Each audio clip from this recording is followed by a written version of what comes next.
te whei au ki Te Ao Mārama. Ko Te Waipounamu e raru nui ana i nā whiu a Tāwhirimātea, e hia nei nā rau tāngata hoki kua whakatahi i o rātou kāinga. Ko te tūmana ko ia e pai tonu ana. I te mea pai ana mātou ingari e kitea nei ngā āhuatangi naini. E kino haere ana. He tuatahi roto i nā tau e toru ko te kawe ā-tinana i nā mate ōtainui ki te koroneihana te kaumā ono a Kīngi Tuheitia. Aroha kau ana. Aroha kau ana i te rurutu roimata o te rangi ki runga ki o tātou mate. He whakaari nā Oscar Knightley i tuhi mō nā huakitanga o te Atatū i nā tau whisu te kau, ka kawe a ki te atamira. This is super important as a story to be able to tell and also as an educational tool to help our, rangatahi understand, where and how and why we came from where we came from.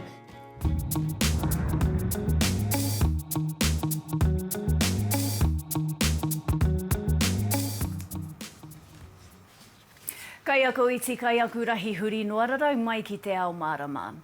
E hia nei nā rau kainoho i Te Waipounamu i wehe i o rātou kāinga nā te kino o te waipuke, i te kahatonu o te ua ki te takurua mākuku nei. Kua raru kino nei nā rori i whakatū i te kaha o te ua, he whakatauna noho oho tata kua whakapuakitia mō te taone. I te pikina o ngā wai o te awa o mātai i puta te tohu ana āpiha kia whakatahi ana kāinga e ruarau e toru te kau mātoru ki te taha rāwhiti o whakatū. E ai ki te rato nā tirorangi, ka eke pea ki te 500 milimita o te ua ka heke ki nā pae mauna kai te uru me te raki o te Waipounamu.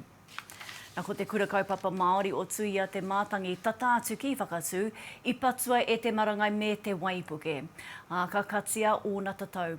I kōrero mātou ki te tumuaki o taua kura kia Anthony de Theory i kō wake nei. I timata te iwiwi ki te pātai, ka i te pēhea te hapori o te kura i tēnei wā o te taumaha. I mua i te aukatitanga o te kura ana i kōrero mātou i roto i o mātou ni kōrero. Ko te nuinga o rātou e hihi ana kia pupuri tonu i a rātou ni tamariki i te kāinga. Kia noho haumaru nā te kirere i te mea ko te nuinga o rātou kāre mahi ana, ko aukati o rātou ni mahi hoki. He māharahara, he kia nei he whānau mai ingari he whānau ka mea tia nei hoki mena e hia ana i te āwhina. Ko te nuinga hoki o mātou ni o āhua 5 te kaupea ōrau o te whānau no ngā iwi e waru o te tauihu. Nō reira pai hoki ngā manaakitanga o ngā iwi o te takiwā nei kia rātou. Pai hoki o tō mātou ni whakawhanaunga tanga atu kia rātou no waho o ngā iwi o te tauihu. Nō reira ko tāu kai te tautoko pai te iwi i au koutou, pehea te kāwanatanga te kaunihira rānei, kua whai āwhina rānei i a rātou? Tēnā pai he waimari anō no mātou o te pūtahitanga, te Waipounamu i te mea he kaha rātou kia tautoko i a mātou, mena mō ngā āhuatanga o te COVID, nō reira whai ana ngā āhuatangi te kāwanatanga kārano. E pai hoki te tau awhi hoki o te puni kōkiri i ngā āhuatanga pēni ana. O ake Anthony, kai te pēhea koe koutou ko tō whānau? Ko ngā whānau, ko te tūmana ko e pai ana rātou hei te pai o mātou nei pōko kia whakawhiti kōrero kia rātou, i roto i a rātou ake akomanga mātou nei kia rātou ngā mea o te messenger ka whakawhiti ana i ngā kōrero mena pai ana kai te pairāni. Ko te tūmana ko ia e pai tonu ana, i te mea pai ana mātou ingari e kitea ana ngā āhuatangi naini. E kino haere ana. Nā ko Anthony de Theory tērā o te kura kaupa Māori o tuhia te mātangi. Nā ki kaupapa ke atu, ko nā korenga a te tāhuhu o te mātauranga ki te āta kaupare i te pāngo o te tūkino ki nā tamariki Māori i nā kura mātauranga, kua puta i te tungu whakarai o te tāhuhu o te mātauranga e Iona Holstead. He mea whāki i tāna tuku kōrero taunaki ki te komihanga uiwinga a te karauna ki nā mahi tū ki no tamariki. Kai atu mamau harawira na whakamārama. He tino whākinga nā te tāhuhu o te mātauranga. Kāore o nā henga ki te tiaki ngā tamariki i a rātou i te kura. How can the ministry ensure, I guess, students are protected from harm, you know, if it's not involved in that day-to-day operational side of schools? It can't. And it's something that I find I've talk about a lot, and even in the last reading of this submission, I saw the word ensure. It's not possible to give that assurance, I'm sorry. It would be wrong to do so. No tēnei wiki tai atu ai e tahi tarika wanatanga ki mua i te aroaro o te komihana ki te tuku taunakitanga mo ngā he a te rāngai. I whaipanga atu ki ngā tūkinotanga ki te tamaiti no nā e noho ana ki raro i te maru a te kāwanatanga. Nā Holstead te ki i he te tāhuhu o te mātauranga ki te atatiaki i aua tamariki. As a system, too often, not always, but too often had lower expectations of certain groups and communities, and I would include in that deaf, disabled, Māori, Pacific, so that our expectations of those children is biased against their success. Nā wai, ka ki ia no te kura te hai papa mo ngā tūkinotanga kātū i ngā haora o te kura. Would you accept that protecting students as taonga, as treasured possessions, includes protecting them from harm in education settings? Through the regulations, the provisions that we can give effect to, yes. And I will repeat, what happens on a daily basis in schools is not something that we have daily contact on. He o iano i whakapau kaha te tāhuhu ki te ata whakatika i e tahi o ngā he kaito na rāngai. We have done what we can over the years to eliminate legislated discrimination. That has not eliminated biases, yes, human biases. Tūmo mao harawira, Te Ao Mārama. Turuturu ana nā roi mata ki mua i te whare o mahinarangi i tūrana waiwai marae te ata nei. I te rā tuatahi o te koroneihana te kaumā ono o Kīngi Tuheitia po tatau te whirowhiro te tuawhitu. Koe nei te tuatahi o nā huihuina mate-ā-tinana mō te koroneihana i roto i nā tau e toru, nā ture noho here te take. I tai atu nā whānau pani o Tainui ki te whakamahara ake i te huna kua kapohia ake ki te pō. Tūranga waiwai mō te kīngitanga, mō te ao katoa, i te rā nei mō ngā kawe mate o Tainui waka. E miharo ana ki te kite i te mangu o tātātou marae tēnei nā. E hākua, mā turu i rorā te ua, i puta tonu mai a Tainui waka whānui tonu. Nō te ata nei ka tai mai ngā whānau pani, nō ngā marae e ono te kaumāwaru o Tainui waka, ki te kawe mai i o rātou mate, nō te taukua pahure, ki mua tonu i a mahinarangi, ki te tuku i te hupe, me te mamae. My wife, bringing her back here for the kawe mate, never been before, lost her in March. Most loving lady you'll ever come across, sing like a bird all day long. Best part of my life. Kia mate, ki te mate o taku tungane, tino pai te rawa ki te haere mai, e koutou iwi. Ka hori te maria i huitahi mo te take nei i ngā tau e toru kua pahi mō, ko te mate kōwhiori te take, i nāia nei kua aro ki ngā mahi haumaru e whakarārangi mai ana te tini kia whakamātau i ai rātou. I te whakakorenga o te koroneihana tuatahi, te taurua mano rua takau, kāre whai wā, ka riru mā te pauaka whakātānu, ngā whakao e whakātuatura, i ngā mata tuhi, a tēnei mea te pūāroha, ki ngā iu kāngaro, i tēnei rā, ko tō te toru tau, ko hoki katoa mai te iwi. He kaupapa tēnei mō te apataki o te kīngitanga I tīmata te kīngitanga I te taukotahi mano warurau, rima te kaumāwaru I te tohutanga o te Kīngi Tuheitia o potatau te wherowhero. Whakatau I te wairua, me whakatau I te mamai, kia koutou, katoa, mea ahau. I hope it's some healing for me and my whānau here, and for her. Really, it's all about her for me. Hei a pōpō, ka tangi, ka poroporo aki, I ngā mate o te motu, he roni waikato, Te Ao Mārama. Hei whakawhānoi I ngā kōrero mō te koroneihana, I kōrero a hau ki te māngai o te kīngitanga, kia rāhui papa I kōngake nei. Ko taku pātai ki aia I te tuatahi, e pē hea rātou I te huihuina ā-tinana tuatahi nei, mō te koroneihana whai muri I ngā tau e toru. Ko ia hoki I roto I te rua tau kua mahu e ake nei, I ora mātou I roto I te āhuatanga o te hangarau. Ko I nei ko te kaupapa tuatahi, ka tū a kanohi ake nei. Me te mātakitaki I te nui o te iwi, kua whakawhaiti mai rā I runga I te tau kawe mate, me te nui o ngā mate, a o tēnei tau.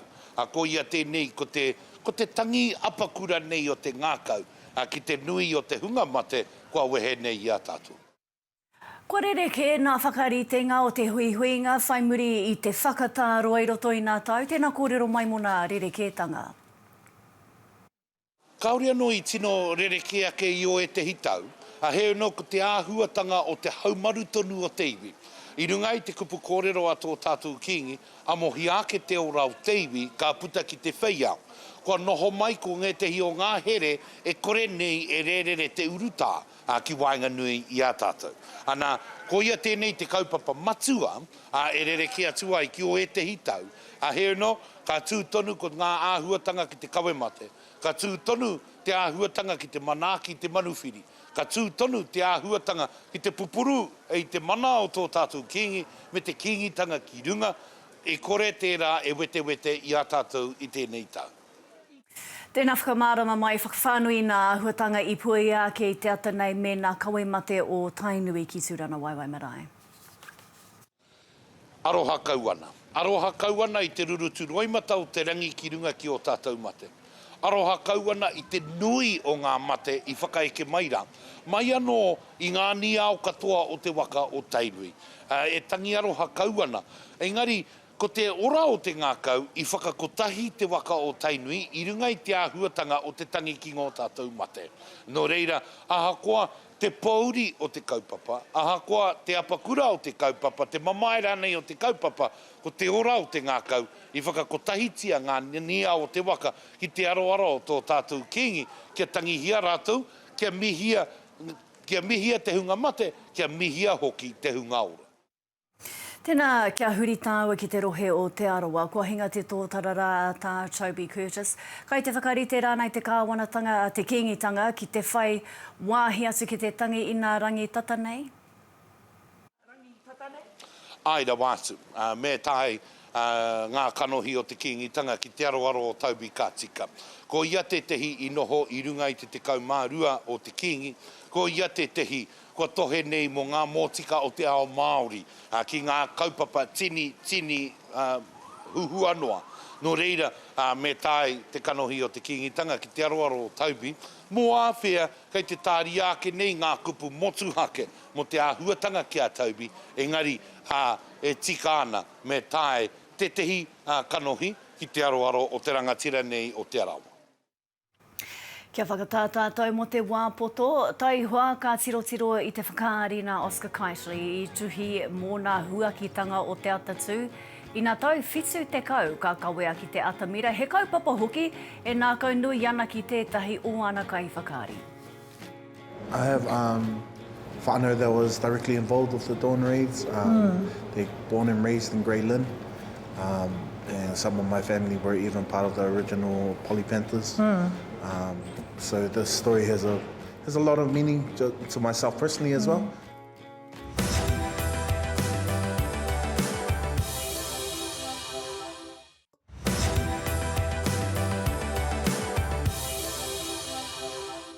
Nau mai anō.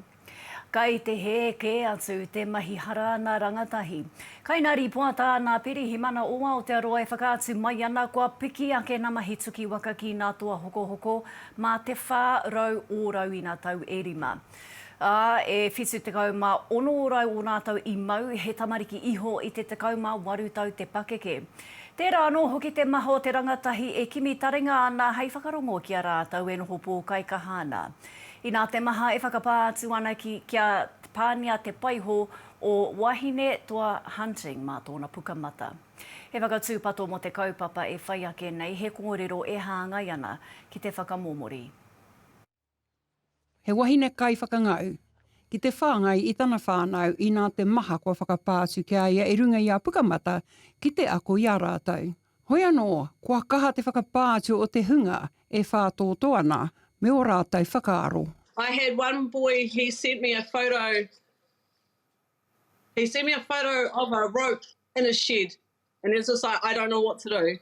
E harapāni ai te tauhau ki tēnei āhua i nā nāna hoki whakatika he hīkoi ki pāremata i te wiki o te mate whakamomori taiohi. I've always been that auntie that the kids will gravitate to, and I couldn't get them counselling, I couldn't get them help, so we ended up doing a hikoi, and 10,000 people RSVP'd, 2,000 people ended up on the day. We took them to Parliament, they got up, they spoke, and the mamais that came out that day was just absolutely heartbreaking, like heartbreaking. He aiki tēnei kai mātai hingangaro me te hononga hauora āmotu. Child and youth anxiety rates are at an all-time high.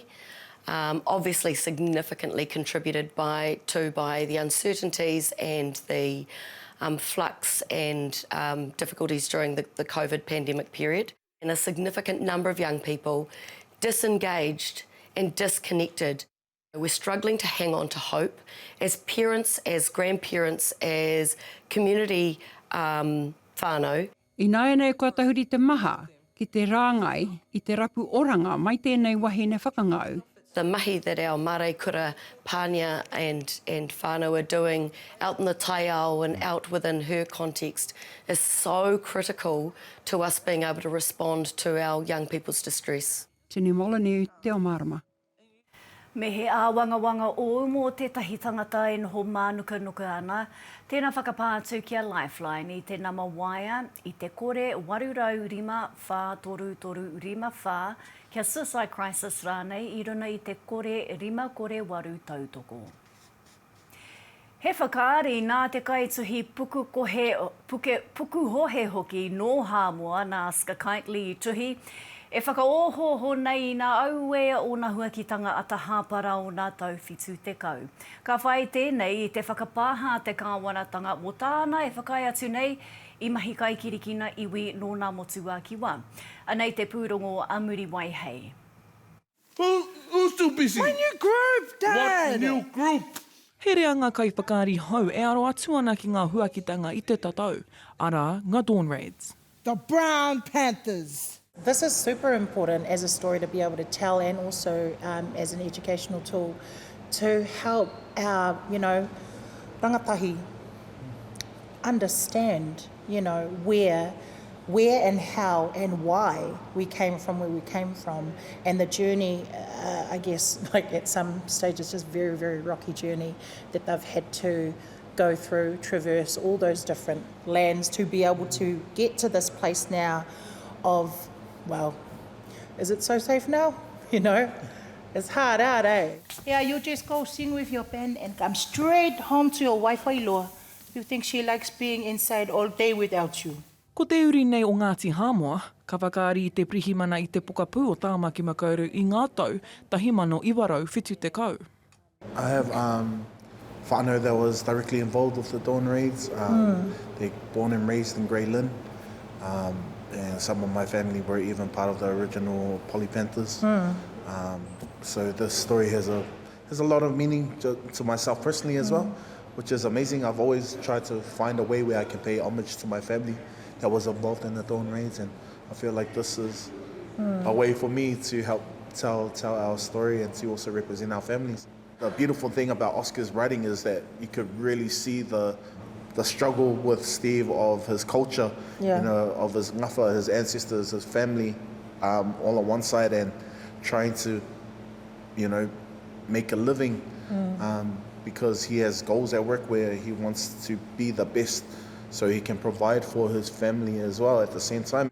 Mō tēnei kai whakahaere ringatohu hoki o Pacifica Underground, aha kua hipa ana I te 50 tau no tā rātou ki te ngai ngā mahi kino nei, te wareware I a rātou. The first time we put the production on, it was uncomfortable for people, but they loved the production because it was a raw story and it was very, it had triggered a lot of memories. And at the time when we first did it, it had only happened, the dawn raids had only happened 20 years before, when we first did it. And now we're 50 years on, and here we are with a new generation, and it hits different.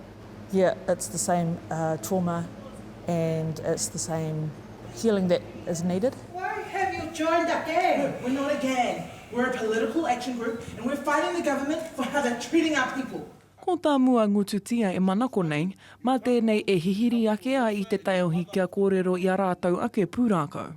Yeah, it's been amazing because for us as a theatre company that's been around for a long time, we are still at the forefront of our work is about the storytelling, but it's also for this particular project we're really wanting to support a new generation coming on stage and leading the space on stage. So yeah. Toanga, can I walk with Sione to the letterbox? Ka tū te whakaari nei hei te toru o hepete mai ki te whare tāpere tahatai o ASB.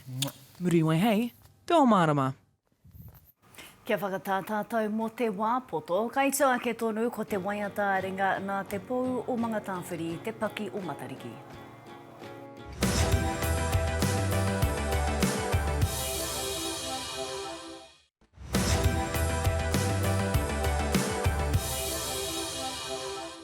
Hoki mai anō. Kia tahuri atu tātou ki nā tohua Tāwhirimātea I nei, he kōrero whakatūpato mai te ratona tirorangi hurinua, te nuina o te whenua ka pokea I nā roi mata a ranginui. Nō reira, ka māku katoa te tai toke rau, ko ia hai te ata, tāmaki makaurau ka mārire haere te pata, he hau pā ki hiroa, ara he hau nō tā ita, ki te moana a toi koutou o te rāwhiti karekau he ua e narike ke ao katoa nārangi. He patapata I āwha ki ngā motu, he hau waho te kōrero ki te whanganui ātara, whakatū hai te ahi ka timata te marangai kaha nei, marara te ua ki o tautahi tāmaru katoa ki reira. He wai anō ki tāhuna mārire noiho nei te haupupuhi, ka ua I mua I te Atatū ki waiho pai ka paki haere. Ka te koe nā tā Te Ao Mārama I tēnei pō. Tēnā toro atu ki te whārangi ipurangi, te taupānga rānei a Te Ao Māori News mō te roa nātu wā mātou kōrero. Hei whakakapi I te hōtaka ko te waiata āringa nā te pou o mga tāwhiri, te paki o matariki. Atu ia mātou katoa kia Māori ori te noho. He noho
tawa